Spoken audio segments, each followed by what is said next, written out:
Today we're diving into the Stark County Dog Warden Division with our guest, Sergeant Jon Barber. We'll learn more about how the operation works and what you should do when you encounter a stray dog and much more. I'm a communications technician. I am Terry Curry, communications supervisor. I oversee our 911 emergency dispatch center. Our dispatchers are the calming voice on the other end of the line during someone's worst moment. We answer that call day in and day out anytime someone needs us, and we ensure help arrives. Whether walking a caller through CPR during a medical emergency or simply staying on the phone so they are not alone, we are always there. Learn more on how you can join our team today and be the difference. Well, good morning, Jon. Good to be with you this morning, and we're here today to talk a little bit about the Dog Warden Division. Sure. And sometimes people get confused of what the Dog Warden Division is. And the Dog Warden Division is simply the former Stark County Dog Warden. We took on those responsibilities a few years ago as a result of some legislation that passed and working with our county commissioners. But tell us a little bit about yourself. Tell the viewers about yourself today and your background and how you ended up where you are with us today. So I started my career in public service in 1984, so next year I'll be 40 years in public service. I've kind of been in several different places. I started out in Portage County at the Sheriff's Office and was the dog warden there for a short period of time, and then the Homeland Security Director. And then I came here about 10 years ago, and as the dog warden, running the Dog Wardens Division. But one of the things we clearly saw when we started the program was that it really needed more of a law enforcement presence here in this community. There was a lot more going on here, and so through collaboration with you, obviously, we made the determination to convert from the Commissioner's office to the Sheriff's office, who then took over the Dog Wardens Division. Well, and that helped create a new division for the Stark County Sheriff's Office. So can you briefly describe the primary responsibilities of the Sheriff's Office Dog Warden Division? Yeah, so we're basically tasked, and again, what we've done is been able to expand our responsibility to all deputies in the county, and so we're able to patrol the county. Our primary responsibility is to look for stray dogs that are roaming the county, bring them into our facility, house them there, take care of them, and try to reunite them with their family. And if we can't, then we go through a vetting process, and then they're put up for adoption to the public. We patrol the county to make sure that all dogs are licensed in the county. They have to be rabies vaccinated as well for the current period of time.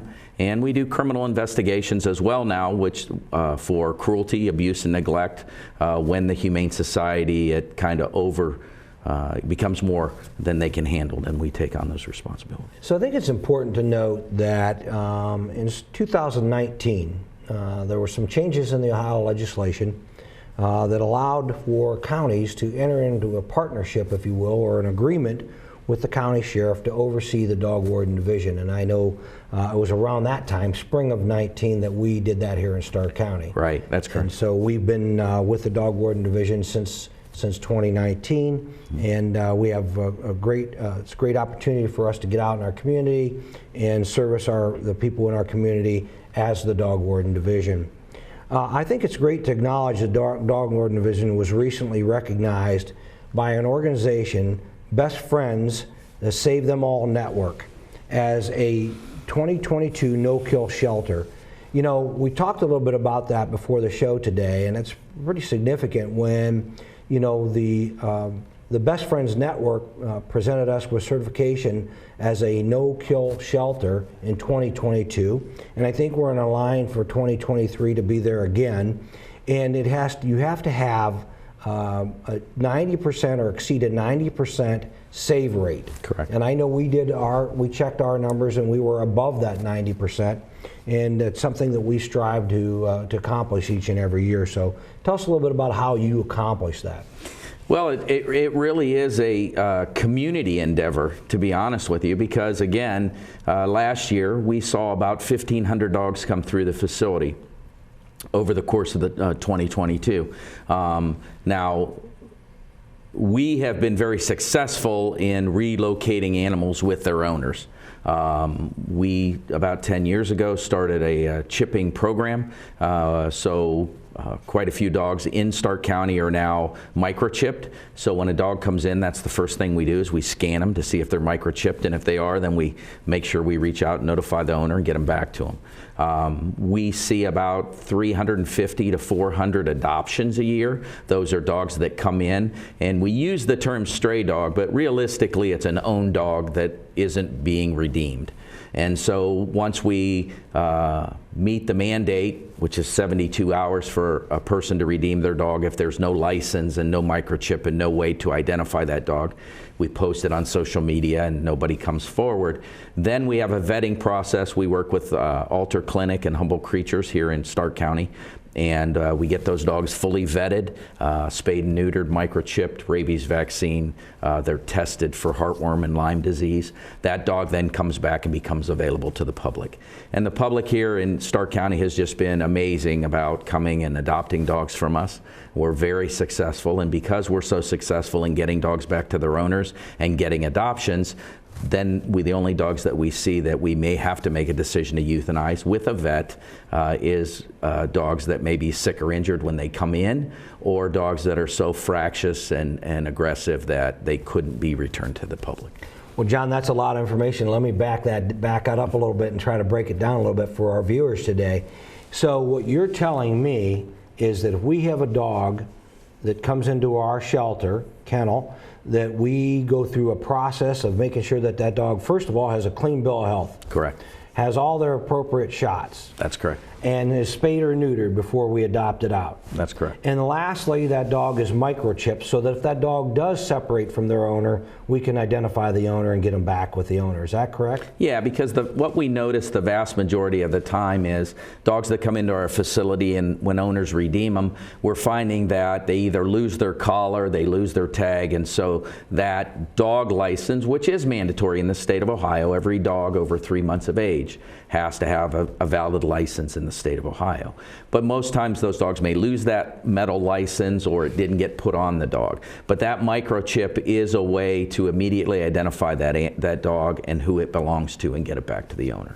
And so for our listeners, what does it cost to adopt a dog here at the Dog Wardens Division? Well, there's different fees based on, certainly we're full right now, so we do slide the scale. But a normal adoption fee for an adult dog, as any dog over 6 months of age we consider an adult dog, is $85. If you live in the county, then you purchase the license as well, so that takes that cost to $99.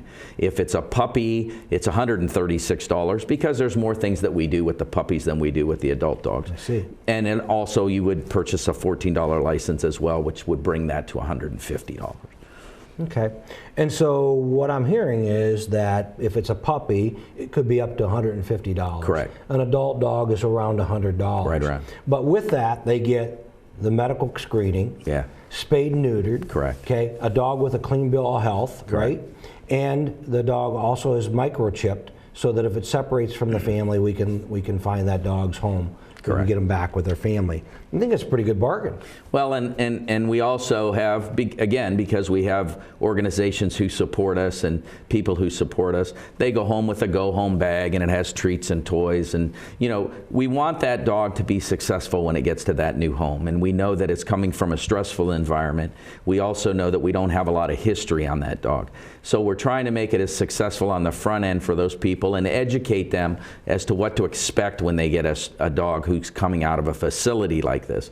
What they're gonna, you know, it takes some time for decompression and to get that dog acclimated to your home, for it to understand that's now their home. It takes a period of time. Well, and I know we've, to that end, we have established a family room where a family can come in and visit with a dog that they may be interested in adopting.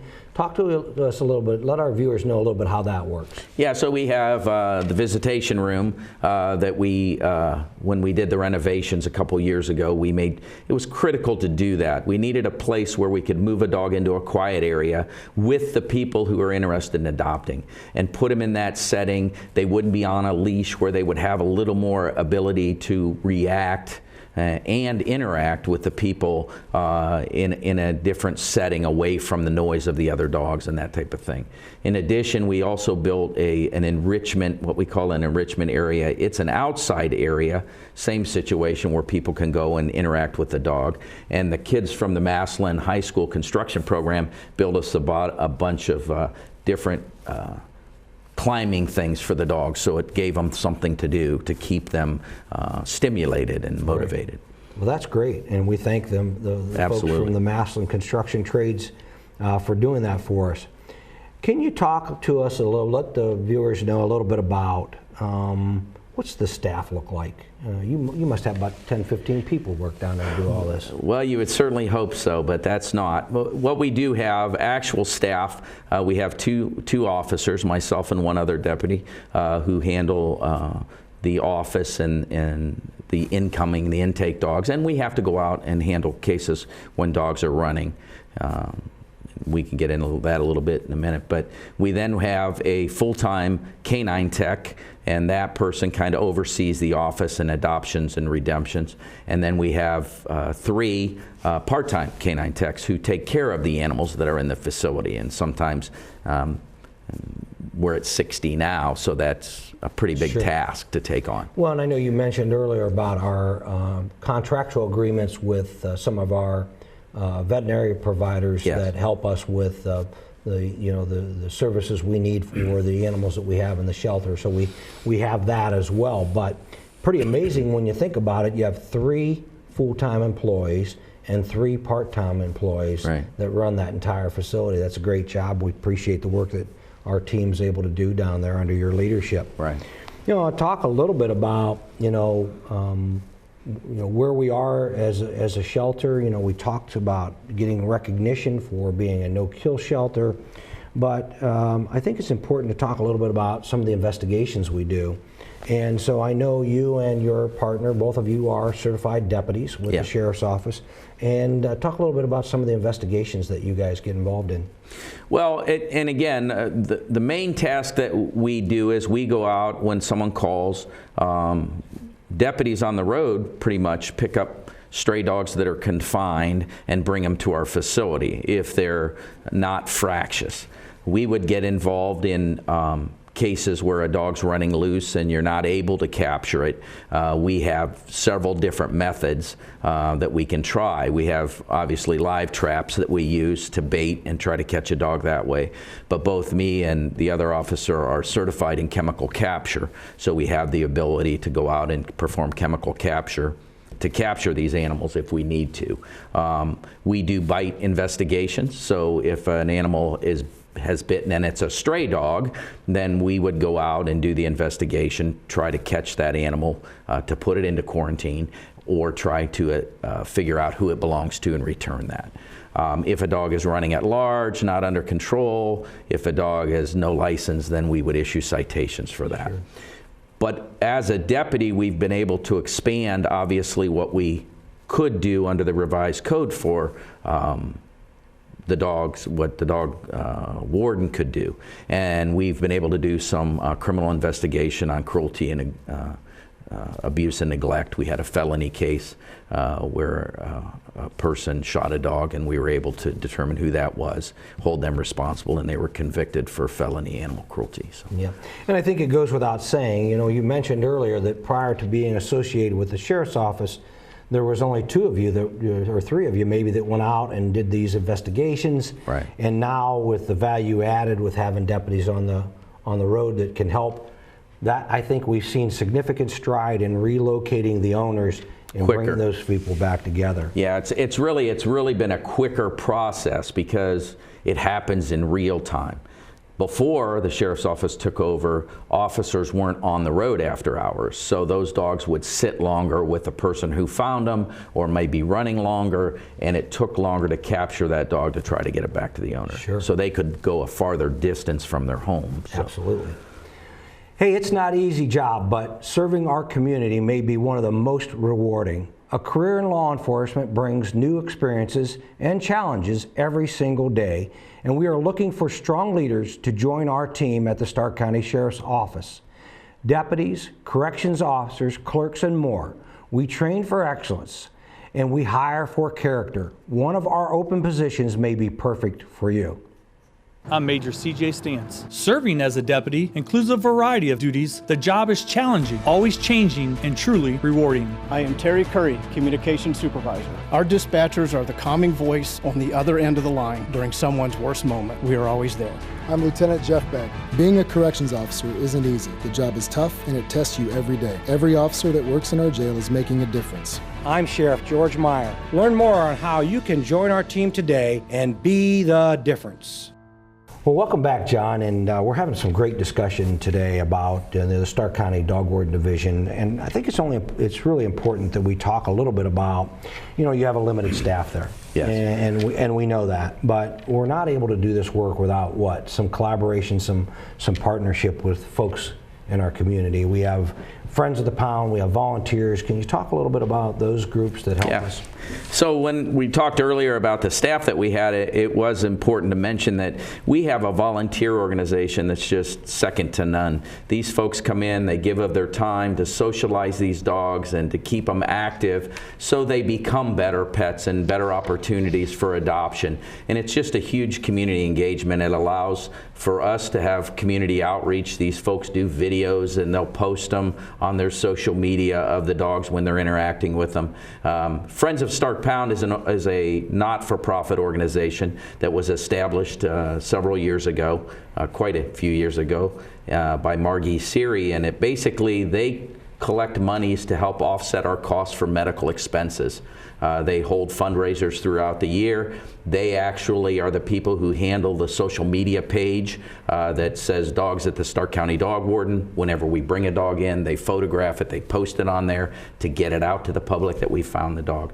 Just a huge organization, and great to have them, just absolutely. Well, and I know, John, they have been responsible as well when we did our construction and helping us through that process and actually helping us with the design piece of it, what was best for our facility. And so they're truly invaluable to us, and we really appreciate their social media outreach because, quite frankly, they keep people in the community informed of what's going on and who the visitors are at the Stark County Dog Warden's office, and they also help us to get those dogs adopted and get them to good families. So, talk a little bit about what kind of outreach programs, what kind of things have we done to get, obviously as the sheriff, I'm pretty big on community outreach. Right. And so what are the things that we do within the Dog Warden Division to accomplish those goals? Well, and what's nice about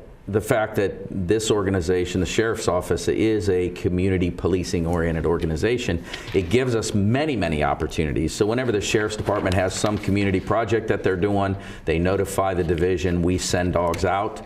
We just did the Halloween event at the fairground, which allowed us to bring dogs out, and as a result, our longest resident was actually adopted by a wonderful family there. And so it lets people have an opportunity to see the caliber of dogs that we have, and they're very, very surprised many times about the dogs that we have. We do speaking engagements. We'll go out and talk to organizations about caring for their dogs and children's organizations. I was at one of the schools, Lake, and we went during their summer program right towards the end of the year when they were doing their testing. They asked me to bring a dog, which helps the kids with stress-related stuff. So we spent the day with them, and they got to love on a dog from our facility, so that worked out well. So. That's even better. So let me talk a bit about, and we're going to come back to that piece because I think that's really important. But how do we facilitate an adoption? Okay, I know we have the Dog of the Week. Yep. And we have the Friends of the Pound who push information out. If I'm somebody in the community, I want to adopt one of your dogs, walk me through that process. Yeah, so we're open Monday through Saturday from 10 to 4 at our facility. You come in. We have all the pictures of the dogs on the window. What we found out during COVID was when we had limited access to the facility. By bringing the dogs out and meeting the public, it seems a better environment than them walking through the kennels and looking at the dogs. It gets very loud and the dogs get ramped up because they want people to interact with them. So we bring the dogs out, people socialize with them for a period of time if they're comfortable with adopting. It's a paperwork process, and they take them that day because they're already fully vetted and ready to go when they're available for adoption. Well, John, I will tell you, I've heard stories where people line up in the wee hours of the morning to be first in line to do an adoption, and so that's great. First of all, we have to hats off to the folks from Friends of the Pound for getting that information out there, and to our folks for getting that information out there. It's important that we're communicating with our community on the availability of these dogs, because we find that most of them make great pets if they're cared for properly. So that's awesome. Are there any technological tools or advancements that we use within the division to utilize to improve the operations or ensure the welfare of the dogs? Well, yeah, and again, that goes back to when we did the renovation project. We looked at how we could better keep the dogs comfortable in their setting. It is a very stressful setting, but we created kennels where the dogs aren't staring at each other all day long, so it quiets them down. We recently are working with a vet who is using music as a stimulant to them to calm them down, and it works amazingly. They're just little music boxes, and they're in the kennel area, and when we turn the lights out in the afternoon, you can walk through that kennel and there's no dogs barking. It's an amazing thing. It just brings the stress level down. So. That's great. Yeah. I need to talk about the enforcement side of things, okay? Because we do sometimes get into the enforcement as it relates to pets in our community. And so talk to me a little about the licensing process and why that's so important. Right. So again, in the state of Ohio, every county is required to sell a license to a dog that's 3 months of age or older. That monies from those licensors is actually how our division runs and operates. We use those funds, and that's how we pay our salaries to be able to enforce these laws pertaining to the dogs, and also pay for people to take care of these dogs while they're being housed with us. The license, without that license, it is a tool for us to get a dog back to a person. If it has a license and we're able to track that license back, which is through the auditor's office, all licensure occurs through the auditor's office, but they keep that database so that we can search that database. Sometimes we're successful in finding a dog in a neighborhood, and we can search that database and say, oh, there's a dog similar to that lives the next street over. We take that dog there, and sure enough, it belongs to that person. And we only had that information because they licensed that dog. Well, John, I'm really keen on making sure that we spend the taxpayers' dollars appropriately. And I know you get a budget every year as it relates to those licensing fees. And I think it's important to know that we always stay within that budget, but we do need those fees to be able to do the services, provide the services that we do in our community. Correct. When we're out there picking up a stray dog or investigating a case where there's a stray dog bite or something of that nature. So I think it really is important that folks know we need to make sure that these dogs are licensed properly in the county through the county auditor's office. John, what can people in the community, if they wanted to help you and wanted to help the dog warden's office, what kind of things can they do to assist you? Well, I mean, obviously we always take donations. We take donations there of blankets and towels and things that we use to care for these animals. Dish soap is big. Obviously the food. We have such a great network of community people that we constantly receive donations for food so that we don't have to spend our funds on that food. It can be spent then for other things, enforcement and care of the animals and that type of thing. So the community is just huge about donations and giving us that. But the other thing is being aware of dogs running in the neighborhood, being aware of your neighbor owning a dog, so that when we find a dog and we don't have any way to know where that dog belongs, we rely on the public to notify us, hey, that dog lives up at the corner. I've seen that dog in the neighborhood before. I know who owns that dog. And that gets that dog out of our facility and back to the owner that much faster. So just like the sheriff's office says, see something, say something, yes, we're in the same thing. I think it's fair to say we get a lot of help from the public in that, absolutely, in that regard as it relates to a stray dog, we really rely on them Yes. to help us to reunite that pet with the family, or determine where the pet came from, where the dog came from. So Absolutely. that is important.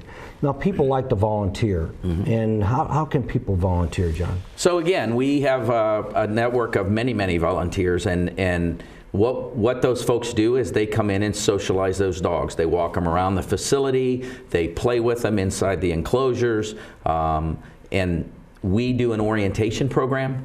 We try to do it once a month, sometimes it's twice, where you can contact us and we'll put you in touch with the volunteer coordinator. She does an orientation to go over what you can and cannot do with the dogs, and what to watch for, make sure you're comfortable in the dogs that you deal with, and then you can come in on your own time and just love on the dogs, I say. That's excellent. And some people, they're passionate about that. I know we have a lot of folks that come down and help you. They're very passionate about that. Absolutely. So we appreciate them doing that.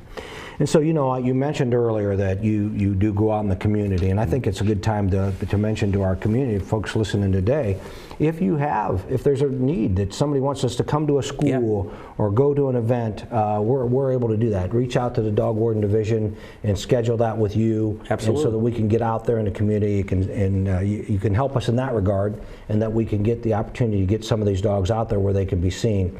I know this past summer you were at the county fair, and I think you adopted a few dogs. Yes, we did. Yeah, we have at the sheriff's booth, we set up at the sheriff's booth and we bring a dog out.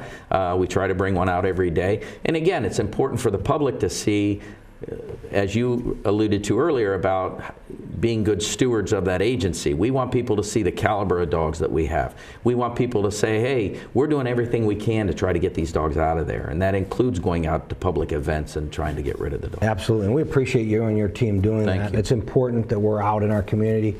You know my philosophy. Yep. We're here to serve the community. Absolutely. If not for the community, we're not here. And so Absolutely. we appreciate you taking that same philosophy as it relates to our Stark County Dog Warden's Office, or the division of the Stark County Sheriff as a Dog Warden's Office. So we thank you for that. John, thanks for being our guest today. Jon Barber with the Stark County Sheriff's Office Warden Division. And to our community, thank you once again for tuning in. If you have a question or comment about this show or past shows, or a topic you'd like to see discussed in the future, please send an email to onourwatch@gmail.com. I'm your Stark County Sheriff, George Maier, and this is On Our Watch, where we are working together to keep Stark County safe.